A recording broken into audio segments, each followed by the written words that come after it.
안녕하세요. 오늘은 2019년 전기공사기사 제4의 필기시험 제3과목 전기기기 문제를 함께 공부해 보시도록 하겠습니다. 2019년 전기공사기사 제4의 필기시험 제3과목 전기기기 문제입니다. 문제 41번부터 보시겠습니다. 평형 삼상 교류가 대칭 삼상 본선에 인가된 경우 회전 자개에 대한 설명으로 틀린 것은 이거네요. 틀린 것. 예, 삼상 유도전등기가 있는데요. 고정자가 있죠. 고정자에 삼상 교류전을 공급하게 되면 여기서 고정자 본선이 이렇게 조져 있는데요. 회전으로는 자장이 생깁니다. 그 회전 자개에 대한 설명이거든요. 이렇게 삼상 교류전을 공급해 주게 되면은 2차 측에 V1V에 전압을 공급해 주게 되면은 A상, B상, C상 이렇게 삼상 전류하려겠죠? A, C상 이렇게 전류하게 됩니다. 그럼 이게 이 고정자에서 정리되는 이 고정자에서 무엇이 만들어진다? 회전으로는 자장이 생깁니다. 그것을 회전 자개라고 쓰는데요. 예를 들어서 사극이다. 사극이면 이렇게 뇌동문에서 여기가 N극, 여기가 S극, N극, S극, 그래서 사극이 나오는데요. 이 자석의 모양이 이렇게 회전하게 됩니다. 그 회전은 자장이 생기거든요. 이 회전 자기는 항상 무슨 속도로 돌아가더라? 동기속도로 돌아가는 것입니다. 동기속도 NUS로 회전하고, 요 3선 중 2선의 결선만 바꾸면 항상 역회전시킬 수 있죠. 이렇게 시계 방향으로 돌아가던 회전 자기를 역으로 돌려줄 수도 있습니다. 역 방향으로 이렇게 돌릴 수도 있죠. 3선 중 2선의 결선을 바꾸면 항상 요 회전 자기의 동기속도로 회전하는데 항상 회전 자개의 주기는 무엇과 같다? 여기에 있는 전류의 삼상 전류의 주기와 회전 자개의 주기는 동일합니다. 이때 회전 자개의 크기는 기자력의 크기는 항상 어떻게 된다? 각상에 있는 자장, 각상 A상, A상의 자개에 루트 2배를 해주면 이게 최대값입니다. 최대 자개에 항상 몇 배가 되더라? 2분의 루트 3배의 자장이 발생되게 되어 있습니다. 그러니까 최대 자개의 1.5배 정도의 자개의 세기가 발생된다. 이런 것들이 회전 자개의 개념이라 보시면 되겠죠. 보기를 보시겠습니다. 1번 발생 회전 자개의 방향을 변경 가능하다. 맞는 얘기죠. 회전 자개가 지금 삼상 교류전이 이렇게 교류전에 공급되고 있을 때 회전 자개는 시계 방향으로 회전하고 있었다면 3선 중에서 2선만 결선을 바꾸게 되면 이렇게 결선을 바꾸게 되면 어떻게 된다? 회전 자개의 방향이 역회전하게 되는 것입니다. 역으로 회전한다. 그래서 회전 자개의 방향을 변경할 수가 있다. 맞죠? 2번 발생 회전 자개는 전류와 같은 주기를 갖는다. 그렇죠? 이 전류의 주기와 자장의 회전 자개의 주기는 같은 주기를 갖고 있습니다. 맞죠? 3번 발생 회전 자개의 속도는 동기 속도보다 늦음 이렇게 줬네요. 항상 이 회전 자개는 예를 들어서 N극, S극, N극, S극, 4극이다. 그러면 이제는 회전 자개 회전 속도는 동기 속도로 회전해서 P분의 120F라는 이런 속도로 회전합니다. 이런 속도를 무슨 속도라? 동기 속도라고 쓰거든요. 동기 속도. 그래서 회전 자개의 회전 속도는 항상 동기 속도로 회전하더라. 근데 동기 속도보다 늦다 했으니까 틀렸네요. 그렇죠? 그래서 3번이 잘못되었습니다. 4번 발생 회전 자개의 세기는 각 코일 최대 자개의 1.5배가 된다. 각 코일에서 자개가 발생되는데 그 자개의 최대 자개의 2분의 3배가 되는 것입니다. 루트가 아니고 2분의 3배가 되어서 약 얼마가 된다? 1.5배의 각상 최대 자개의 세기에 각상의 최대 자개의 세기에 약 1.5배 정도의 자개를 발생시키더라. 이렇게 얘기하죠. 다 맞고 3번만 잘못되었습니다. 문제 42번 보시겠습니다. 삼상 변압기 2대를 병렬운전을 하고자 할 때 병렬운전이 불가능한 결선 방식은 그렇네요. 삼상 변압기 2대를 병렬운전할 때 항상 병렬운전 조건 중에서 무엇이 필요하다? 각변위가 같아야 되거든요. 위상변위 또는 각변위가 같을 것 이렇게 얘기하거든요. 각변위가 같을 것. 이 각변위가 같게 되기 위해서는 항상 짝으로 이루어져야 됩니다. 짝으로 이루어진다는 얘기는 여기 A군의 변압기가 있고 B군 변압기가 있죠. 여기서 A군 변압기가 예를 들어서 델타 결선하고 있다. 그럼 B군 변압기도 델타 이렇게 델타 수가 하나, 둘, 셋, 넷 이렇게 짝으로 이루어져 있을 때만 각변이가 같게 돼서 병렬운전이 가능한 것입니다. 그래서 병렬운전이 가능한 군들은 이렇게 델타, 그리고 델타와 델타 또 스타와 스타 이것도 각변이가 다 있거든요. 또 스타와 스타 결선이 있고 또 스타와 스타 결선 얘들도 각변이 같죠. 델타와 스타 이것도 각변이 같습니다. 또 스타와 델타 얘들도 각변이 같은 것이며 바로 델타 스타 또 스타 델타도 각변이 같은 것입니다. 이렇게 짝으로 이루어져 있을 때는 짝 델타가 4개, 또 델타 2개, 스타 2개, 스타 4개씩 있죠? 4개 있고 델타 2개, 스타 2개 이렇게 짝으로 이루어져 있으면 항상 각변이가 같아서 병렬운전이 가능합니다. 그럼 각변이가 다르기 때문에 병렬운전이 불가능한 것, 각변이가 다른 것들은 A군과 B군 변압기가 있을 때 A군이 예를 들어서 델타 결선인데 B군은 델타 스타가 됐다. 그러면 홀수 이루어졌죠.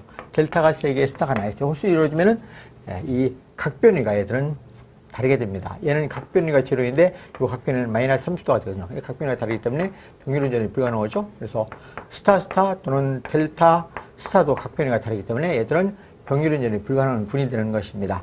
자, 그래서 병렬운전 조건에서 병렬운전이 불가능한 군은 어떻게 되느냐? 홀수일 경우에는 불가능한 것이니까 2번이 되겠네요. 2번은 델타 스타와 스타 스타는 여기에 각변이가 얘는 마이너스 30도가 되고 얘는 각변이가 0도가 되기 때문에 각변이가 다르기 때문에 병렬운전이 불가능한 군은 2번이 되겠습니다. 43번 문제 보시겠습니다. 삼상 기동형 단상 유도전동기의 전원측에 연결할 수 있는 가장 적합한 변압기의 결선은 이렇게 물었네요. 분상 기동형 단상 유도전동기. 단상 유도전동기는 이렇게 회전자가 있고 회전자 이렇게 본선이 이렇게 배열되어 있죠. 회전자가 일반적으로 농용이 많습니다. 그러면 여기 고정자에 본선이 주건선이 있고 주건선과 여기에 기동건선이 있습니다. 기동건선이 이렇게 있죠. 그럼 이 주건선과 기동건선은 원래는 여기서 이렇게 병렬로 연결해 주는 게 바로 분상 기동형이 되거든요. 그런데 이것을 따로따로 전원을 공급해 줄 수 있는 방법은 스코트 결선을 하게 되면은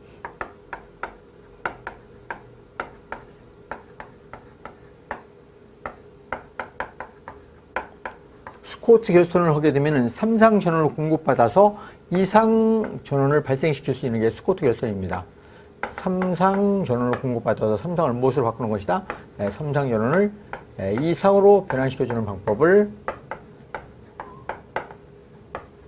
바로 대표적인 것이 스코트 결선입니다. 물론 스코트 결선, 메이아 결선, 우드 브리지 결선 세 가지가 있습니다만 가장 많이 사용되는 것이 스코트 결선입니다. 그럼 스코트 결선은 이렇게 되어 있거든요. 1차 즉 단상 변압기 2대를 이렇게 주어져서 이게 T자 변압기가 이렇게 주어졌고 그다음에 주자 변압기가 이렇게 주어졌습니다. 주자 변압기가 주어졌고 이게 2차 측의 전압이 본선이 이렇게 주어졌거든요. 2차 본선이 A상, B상 이렇게 주어진 것입니다. 그래서 일명 T자 모양으로 연결됐다 해서 일명 스코트 결선은 무슨 결선이라고 한다? T 결선이라고 쓰거든요. 그럼 3상 전원을 이렇게 공급하게 되는데 3상, A상, B상, C상 이렇게 3상 전원을 공급받습니다. 3상 전원을 공급받으면 여기서 A상, B상 이렇게 2상이 나오거든요. 이렇게 B상. 그러면 여기에서 발생된 전원은 여기에다 공급해주고 주건선에다 공급해주고 예를 들어서 여기에 전원은 이게 기동원선에다 공급해주는 것입니다. 이래서 우리는 분상기동형 이렇게 병렬로 연결되는 두 개의 권선을 가는 게 분상기동형인데 분상기동형에 전원을 공급해주기 위해서 변압기는 무슨 결선이 가장 유효하다? 이렇게 스코트 결선 또는 일명 T 결선이라고 쓰는데요. T 결선을 하는 게 가장 유효한 방법이 되겠죠. 그래서 보기에서 찾으면은 환상결선, 대각결선, 포크결선, 스코트결선 중에서 환상결선, 대각결선, 포크결선 이것은 3상 전원을 몇 상으로? 6상으로 변하는 방법들입니다. 환상, 대각, 포크, 이중 Y결선, 이중 델타 결선은 전부 다 3상을 6상으로 변하는 방법들이거든요. 그러니까 이것은 해당사항이 없죠. 어느 결선? 스코트 결선, 일명 스코트 결선이 바로 T결선이라고 쓰는데, 이렇게 분산기동형의 전원을 공급하는데 가장 유효한 결선 방법은 네 번째로 스코트 결선을 하는 것이 가장 바람직하다. 이것이죠. 이제 44번 보시겠습니다. 초선이 1.6kW, 전부와 동선이 2.4kW인 변압기에는 약 몇 프로 부하해서 효율이 최대가 되는가 이렇게 물었네요. 여기서 몇 프로 부하라는 얘기는 변압기 용량과 부하 용량의 비를 얘기하는 것입니다. 그러면 n분의 1 부하 시 변압기 효율은 어떻게 되느냐? 부하가 n분의 1 부하 걸렸다. n분의 1 부하라는 것은 변압기 용량이 m일 때 부하 용량이 1이 걸리는 게 바로 n분의 1 부하라는 얘기입니다. 그럼 n분의 1 부하 시 효율 에타는 얼마이냐? 효율 에타는 원래 전부하 시 효율이라는 것은 VI 코사인 스타의 출력이거든요. 전격 출력 P에다가 무부하선 PI에다가 플러스 전부하 동선 PC를 더해서 이게 입력이 됐거든요. 입력분의 출력 VI 역률 코사인 세타를 취해주면 이게 전부하시 효율입니다. 그럼 n분의 1 부하 걸리면은 n분의 1 부하라는 것은 변압기 용량이 m일 때 이 변압기 용량이 mkVA입니다. 이 변압기 TR 용량이 얼마이다? 용량이 mkVA일 때 여기다 부하를 연결하거든요. 부하 로드를 연결했는데 부하 용량이 1kVA일 때 그럴 때 이 부하가 몇 프로의 부하 걸렸다? n분의 1 부하 걸렸다 이렇게 얘기하거든요. 그럼 n분의 1 부하 걸리면 여기에 전류가 얼마로 줄는다? 이 전류가 전격 전류에 n분의 1로 줄어드는 것입니다. 전류. 그러면 여기 n분의 1로 줄기 때문에 여기 앞에다 무엇을 사용하면 됩니까? n분의 1배를 해주면 되겠죠? 여기도 출력, 전격 출력이 전류가 n분의 1로 감소하기 때문에 n분의 1배를 해주고 무부하선은 항상 부하에 관계없이 부하가 많든 적든 항상 1.5거든요. 그래서 여기는 1.5고 이 동선이라는 것은 항상 전류의 지급의 비례하는 게 동선이죠? 그럼 전류의 지급의 비례니까 전류가 n분의 1로 변화하면은 n분의 1의 지급에 비례해서 동선은 변화가 되는 것입니다. 지금. 이것이 n분의 1 부하 시의 효율이라고 쓰거든요. n분의 1 부하 시 효율. 그럼 이 n분의 1 부하 시 효율이 최대가 되려면 항상 이 무부하선과 n분의 1 부하 시 부하선이 크기가 같을 때 효율이 최대가 되는 것입니다. 즉 최대 효율의 n분의 1 부하 시 효율의 최대 조건은 어떻게 되냐? 최대가 되기 위한 조건. 최대 조건은 이 무부하선 PI와 무엇이 n분의 1 제곱 곱하기 PC의 크기가 같아야 됩니다. 따라서 n분의 1 크기를 구하라 하면은 n분의 1은 어떻게 된다? n분의 1은 값은 PC 전부하 동선으로 PI를 나눠주면 되겠죠? 전부하 동선 PC로 PI를 나눠서 제곱이 되었으니까 제곱근을 취해주면 되겠네요. 조렸죠? 전부하시 동선은 2.4kW이고 2.4kW, 무부하선은 1.6kW라고 조렸죠? 조렸네요. 그러면 3824에서 0.8로 나눠주면 3분의 2가 되네요. 3분의 2. 그럼 3분의 2의 제곱근이 되니까 얼마가 됩니까? 우선 8.16 정도가 되겠습니까? 8.16 이 정도 되겠네요. 자, 그래서 보기에서 찾으면 답이 얼마가 있습니까? 약 82% 있죠? 그럼 8.이것은 0.816이 나오겠죠? 0.816. 그래서 100분율로 따지면 얼마가 됩니까? 약 82% 정도에서 부하가 82% 부하에 걸렸을 때 효율이 뭐가 됐더라? 최대 효율을 갖더라. 이렇게 이해하시면 되겠죠? 보기에서 찾아보면 답은 1번에 있습니다. 82% 부하에서 효율이 최대가 됐더라. 45번 삼상 동기기에서 탄자전압 V 내부 유기 전압이 2V 부하각 델타일 때 한상의 출력은 그렇네요. 일상의 출력. 단 전기자 저항을 무시하며 누설 리액턴스는 XS이다. 원래 동기발전기에 동기임피던스 ZS라고 쓰는데요. 동기임피던스는 전기자 혼선의 저항 플러스 동기 리액턴스 XS가 되는데 이것은 일반적으로 무시해서 뭘? 전기자 혼선의 저항이 작기 때문에 무시하는 경우가 많습니다. 그래서 무엇과 같다? XS와 같다. 이런 얘기입니다. 약 동기임피던스는 동기 리액턴스와 같다.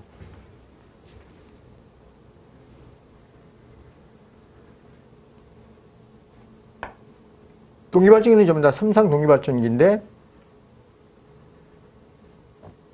여기 일상의 출력을 구하는 얘기입니다. 일상의 출력은 어떻게 되는가. 그럼 일상의 출력을 구하면 여기다 부하를 이렇게 연결하죠. 일상의 부하를 연결하게 되면, 로드를 연결하게 되면은, 여기에 이 콘솔에는 전기자 콘솔에는 무엇이 있다? 동기 임피던스가 있거든요. 동기 임피던스, 콘솔의 저항 R 플러스 J XS에서 임피던스가 있고, 여기서 기전력 2가 만들어지거든요. 기전력 일상의 기전력 2. 여기 전류하게 되면 여기서 무엇이 나옵니까? 단자전압 V가 나오겠죠? 자, 그러면 일상에서의 출력은 어떻게 되는가 하면은, 출력은 요 기전력 2와 전압 사이에는 위상차가 있거든요. 기전력 2라는 것은 무엇이 된다? V 단자전압 V에다가 I 박이 ZS가 바로 이게 일상의 유기 기전력입니다. 그래서 이 전압과 전류 사이에는 위상차가 생기거든요. 벡터로 그려보면은 이 전압을 이렇게 기준 벡터로 잡았다. 그러면 이 임피던스의 전압간을 더해주면 이렇게 되는 것입니다. 이렇게 해서 이게 기전력 2가 되거든요. 전압강화를 더해진 거거든요. 저항에 의한 리액턴스의 전압강화, 저항에 의한 전압강화와 리액턴스의 전압강화를 더해주면 무엇이 된다? 2가 되는데 요 위상차를, 이 전압과 기전력의 위상차를 우리는 델타라 해서 이걸 부하각이라고 씁니다. 부하각. 부하각이라고 했을 때 일상에 대한 출력 P 안으로 쓰죠. 일상에 대한 출력은 어떻게 되느냐? 원래는 일상에 대한 출력은 VI의 원래 코사인 세타가 일상의 출력이 되는데 이것을 정리해주면은 어떤 식이 되냐면은 XS 동기 리액턴스 분의 일상의 유기전력 2가 됩니다. 요 일상의 유기전력 있죠? 일상의 유기전력 2 곱하기 일상의 단자전압 V에 뭐가 된다? 요 전압과 전력 위상차 델타의 사인 값이 취해지는 것입니다. 사인 델타. 이것이 와트해서 일반적으로 비철극기라고 쓰거든요. 비철극기의 일상의 출력이라 이렇게 얘기하고 있습니다. 자, 그래서 보기에서 찾아보면은 3번의 답이 있네요. 그렇죠? XS분의 EV 사인 델타에서 일상의 출력은 3번이 되겠죠? 근데 46번 보시겠습니다. 직류발전기에서 전기자 반작용에 대한 설명으로 틀린 것은 이렇게 물었네요. 직류발전기의 전기자 반작용이라.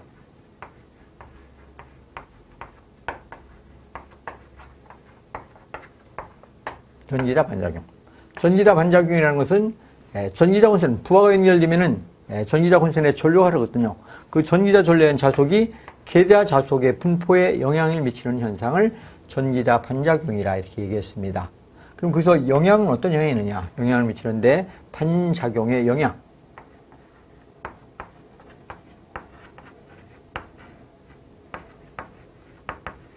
영향은 안 좋은 영향들이 있는데요. 어떤 영향이 있다? 반작용의 영향은 우선 첫 번째로 주자속이 감소합니다. 주자속이 감소한다.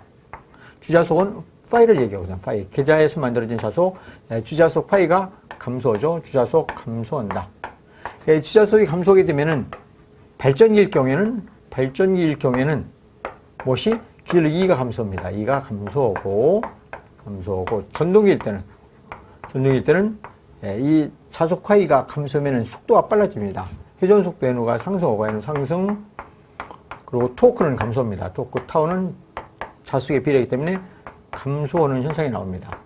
이런 게 전부 다 반작용의 영향입니다. 발전기 전동기 똑같이 나오거든요. 그래서 발전기는 E가 감소하고 기전력 2가 감소하고 전동기에는 회전 속도가 상승하며 토크가 감소하더라. 두 번째로 전기적 중성축이 이동합니다. 전기적 중성축이 이동한다. 전기적 중성축이 이동하는데 여기도 똑같이 발전기일 때는 회전 방향으로 이동하고 전기적 중성축이 회전 방향 쪽으로 이동을 하게 되고, 그리고 전동기는 어떻게 하느냐? 전동기는 회전 반대 방향으로 이동합니다. 반대 방향으로 이동하더라. 그다음에 세 번째로 정유자 편간전압이 국부적으로 상승합니다. 그러니까 정유자 편간전압이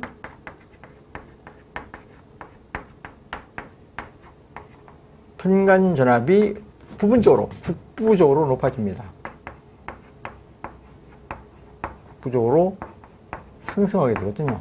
정유자 편간전압이 부분적으로 상승하게 되기 때문에 정유자 편 주위에는 먼지들이, 도전성 먼지들이 있거든요. 그래서 무엇을 발생시킨다? 불꽃을 발생시킵니다. 이 불꽃이 발생하게 되면 무엇을 불량하게 나냐면은 정류의 불량을 초래합니다. 매끄러운 직류를 얻지 못하고 울퉁불퉁한 직류가 나오게 되는 것이 이게 바로 전기다 반작용의 영향입니다. 이런 전기다 반작용을 방지하기 위해서는 이건 반작용에 영향이 되는데 이런 전기다 반작용을 방지하기 위해서는 어떻게 한다? 방지책으로서는 반작용 방지책으로는 뭘 설치한다? 가장 유효한 방법이 보상곤선을 설치하는 것입니다. 보상곤선을 설치한다. 이런 것들이 전기다 반작용의 영향과 방지책이라 이렇게 이해하시면 되겠죠? 보기를 보실까요? 1번 전기적 중성축이 이동하여 주자속이 증가하고 기전력이 상승시킨다. 무조건 틀렸네요. 전기적 중성축이 이동하는 건 맞는데 주자속이 감소해야 되거든요. 그럼 감소는 무조건 1번이 틀렸네요. 틀린 것은 1번이 틀렸죠? 네. 나머지는 다 맞겠네요. 보실까요? 발전기에 미치는 영향으로 중성축이 이동하고 전기자 편간전압에 불꽃 섬락이 일어난다. 맞죠? 전기자 전류에 의한 자속이 계좌자속에 영향을 미치게 하여 자속의 분포를 변화시키는 것이다. 그렇죠? 주자속의 분포를 일그러뜨리는 것이니까 맞는 얘기가 됩니다. 맞고 4번 전기자 본선에 전류가 흘러서 생기는 기자력은 계좌 기자력에 영향을 주어서 자속의 분포가 기울어진다. 다 맞죠? 그래서 1번만 주자속이 감소하는데 증가한다 했으니까 1번만 틀렸습니다. 47번 문제 보시겠습니다. 유도전동기의 제동법으로 틀린 것은 이렇게 물었네요. 유도전동기의 제동법이라.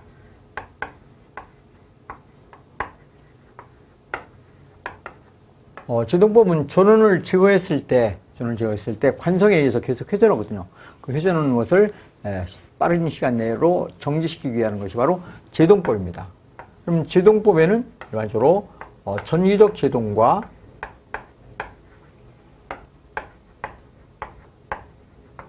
기계적 제동이 있거든요. 기계적 제동이 있는데 우리가 여기서 얘기하는 제동법은 전기적 제동을 얘기하는 것입니다. 그런 전기적 제동에는 유도전동기에서는 첫 번째로 단상제동이라는 것이 있습니다. 단상제동. 삼상 전원을 공급받고 있는데 제동을 걸려면은 거기서 일상을 제거하고 단상만 전원을 공급해 줍니다. 단상을 전원을 공급해 주고 무엇에 저항을 증가시키면 회전자의 저항을 증가시키면 역회전이 생깁니다. 그래서 단상 전원에 의해서 역회전에 의해서 제동하는 것을 단상 제동이라는 것이 있고 두 번째로 직류 전압을 공급해서 제동을 받고 있습니다. 삼상 전원을 제거하고 고정자 권선에 직류 전압을 공급해서 직류 제동이 있거든요. 직류 전원을 공급해서 제동하는 방법을 직류 제동이라는데 이 직류 제동은 일명 발전 제동이라고 씁니다. 발전 제동이 있고 세 번째로 휘생 제동이 있습니다. 휘생 제동은 전동기에 거기서 발생되는 기전력을 역기전력이 발생되는데 그 역기전력을 공급전압보다 크게 해줍니다. 그러니까 전동기를 발전기로 해서 전원을 역기전력을 전기적 에너지를 전원 쪽에 환원시켜주는 것이 바로 휘생제동입니다. 그러니까 전동기에서 발생되는 어떤 에너지를 전원 쪽에 되돌린다. 그것이 바로 휘생이거든요. 되살린다 해서 휘생제동이 있고 가장 제동력이 크게 발생되는 것이 역상제동입니다. 역상제동. 3선 중에서 2선의 결선을 바꾸면 역회전력이 생기거든요. 그 역회전력에 의해서 급제동을 시키는 것을 역상제동이라. 그래서 유도전동기의 제동법에는 단상제동, 직류제동, 휘생제동, 역상제동 이렇게 나눠지고 있습니다. 보여보실까요? 1번 삼상제동이다. 단상제동은 있어도 삼상제동은 없습니다. 그럼 1번이 무조건 틀렸네요. 1번이 잘못됐죠? 삼상제동은 없다. 그래서 답은 1번이 되겠습니다. 나머지는 다 있겠죠? 휘생제동, 발전제동, 직류제동을 얘기합니다. 역상제동 다 있고 삼상제동은 없더라. 이렇게 이해하시죠? 48번 200V 삼상전동 유도전동기의 전부하 슬립이 3%이다. 공급전압이 20% 떨어졌을 때 전부하 슬립은 약 얼마인가? 이렇게 물었네요. 유도전동기의 슬립 S는 전부하 슬립입니다. 전부하 슬립 S는 항상 무엇에 비례한다? 전부하 슬립은 1차 공급전압의 제곱에 반비례하고 있습니다. 그러면은 처음에 슬립이 3%였었는데 공급전압이 20% 감소했다. 그럼 변화된 슬립을 S'이라고 쓰면 S'은 처음에 슬립 S에다 뭘 곱해주면 됩니까? 공급전압이 지급의 반비례이기 때문에 20%가 감소하면 어떻게 됩니까? 20%가 감소하면 0.8이죠? 0.8배의 지급의 반비례니까 지급분의 1배를 해주면 되겠네요. 자, 그러면은 여기는 S가 3%였는데 3% 곱하기 8864, 0.64가 되죠? 1이 되는 것입니다. 그래서 이것을 정리해 보면은 약 얼마가 된다? 약 4.68 정도 될 것입니다. 그래서 4.7%로 높아지겠죠? 그래서 전압을 20% 감소하게 되면은 전부와 슬립은 4.7%로 증가한다. 이렇게 이해하시면 되겠습니다. 보기에서 찾으면 답은 4번에 있죠? 문제 49번 보시겠습니다. 스태핑 모터에 대한 설명으로 틀린 것은 그렇네요. 스태핑 모터는 여러 종류가 있는데요. 거기서 일 분야를 하나의 종류만 제가 이렇게 간단하게 그림을 그려보았습니다. 이것은 회전자가 되는 것이며 이게 고정자가 되거든요. 고정자에 전원을 공급해 주는데 펄스 파형을 주어집니다. 펄스 파형. 입력 전원을 펄스 파를 입력을 가해주면은 예를 들어서 여기가 1번, 1번, 1 다시, 2번, 그럼 2 다시, 3번 하면은 3 다시, 4번 하면은 4번 다시가 한 세트로 이루어져 있습니다. 그래갖고 펄스 파형을 1번과 1'에 전원을 공급해주면 여기가 N극 S극이 딱 되는 것입니다. 여기 전원이 N극 S극. 그러면 자속에서 길이 자기장이 최소가 되기 위해서 여기가 딱 이렇게 멈추게 돼요. 이렇게 일직선으로 이렇게 딱 만나거든요. 그럼 다음에 2번 코일에 전원을 공급해준다. 펄스 파형을. 2번 코일에 전원을 해주면 여기가 예를 들어서 N극 S극이 되었다. 그럼 이 자기장이 최소화되기 위해서 여기에 탁 이렇게 돌아가는 것이다. 그래서 이만큼 이렇게 딱 돌아가는 것이다. 그래서 이만큼 돌아서 자기장이 최소화되게끔 이렇게 일직선으로 된다. 그래서 탁탁 돌아가게 되는 것입니다. 그래서 한 스텝 이렇게 탁탁탁 스텝으로 돌아간다 해서 일명 스태핑 모터라. 이 스태핑 모터의 가장 뛰어난 장점은 내가 원하는 위치에다, 정확한 위치에다 이것을 세팅시켜 놓을 수가 있습니다. 어디에서 멈출 것이냐, 그 정확한 위치 선택이 가능한 것이 바로 스태핑 모터의 가장 뛰어난 장점이라고 볼 수 있습니다. 오차가 거의 제로입니다. 오전 누적도 안 되고 오차도 거의 제로가 되는 그런 모터를 스태핑 모터라. 이렇게 해서 위치 제어와 정확한 속도를 컨트롤하는데 가장 유효한 모터가 스태핑 모터이다. 이렇게 이해하시죠? 자, 그럼 한번 보기를 보실까요? 1번, 위치 제어를 하는 분야에 주로 사용된다. 맞는 얘기죠? 정확한 내 위치를 컨트롤할 때 쓰는 것이 바로 스태핑 모터라고 볼 수 있습니다. 입력된 펄스 신호에 따라서 특정 각도만큼 회전하도록 설계된 전동이다. 그렇죠? 내가 여기다 어디에다 전원을 공급해 주느냐에 따라서 내가 원하는 각도를 탁탁탁 조정할 수 있는 것이 바로 스태핑 모터입니다. 그래서 펄스 입력 신호에 의해서 각도를 조정할 수 있죠? 맞는 얘기죠. 3번. 스텝각이 클수록 회전당 스텝 수가 많아지고 축 위치 정밀도가 높아진다. 스텝각이라는 것은 여기서 이렇게 돌아가는 각도인데 이게 각도가 크면은 이 스텝각이 크게 되면은 오차가 그만큼 많아지는 것이죠. 스텝각이 적을수록 된다. 오차가 적어지고 정밀도가 높아지는 것입니다. 그래서 스텝각이 클수록 스텝 수가 많아지고 축 위치의 정밀도가 높아진다 했는데 이건 잘못됐습니다. 스텝각이 작을수록이죠. 이렇게 스텝각이 작게 탁탁탁 움직이는 이 각도가 작을수록 어떤 위치 정밀도가 높아지는 것이죠. 그래서 3번이 잘못됐네요. 4번은 양방향 회전이 가능하며 설정된 여러 위치에 정지하거나 해당 위치로부터 기동할 수 있다. 마음대로 좌우로 마음대로 돌아갈 수 있는 것이며 정지해서 마음대로 회전이 되고 회전하면서 또 정지를 마음대로 조정할 수 있는 그런 능력을 가지고 있는 게 바로 스태핑 모터의 장점이라고 볼 수 있죠. 그래서 잘못된 것은 3번이 잘못되었다. 이렇게 이해하시면 되겠네요. 문제 50번 보시겠습니다.